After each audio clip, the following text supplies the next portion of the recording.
sa ating huling balita, hindi na nakaporma pa sa mga otoridad ang dalawang lalaki habang nagpa-pot session sa Barangay Corosoyan, Barira, Maguindanao del Norte. Patrolwoman Maria Senyora Agbuya para sa report. Dalawang lalaki ang nahuli sa akto ng mga otoridad habang abala umano sa pot session sa Sitio Poblacion 2, Barangay Corosoyan, Barira, Maguindanao del Norte, nito lamang ika-6 ng Hulyo taong kasalukuyan. Sa ulat ng Barira Municipal Police Station, nakatanggap sila ng tawag mula sa isang Barangay Intelligence Network member na may nagaganap umanong iligal na aktibidad kaugnay sa droga sa nasabing lugar.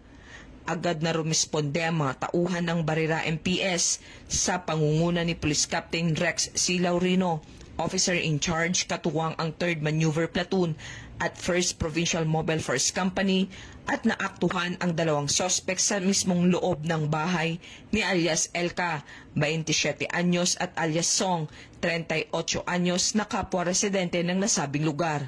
Nakumpiska sa operasyon ang 5 heat-sealed plastic sachet na may lamang hinihinalang shabu at tinatayang 1 gramo at nagkakahalaga ng 6,800, isang glass tutor at 2 lighter.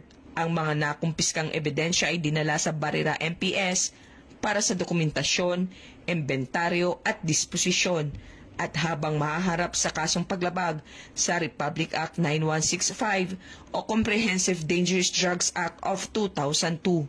Ang nasabing operasyon ay patuloy na kampanya ng Barira MPS laban sa iligal na droga sa ilalim ng direktiba ng PNP at suporta ng lokal na pamahalaan.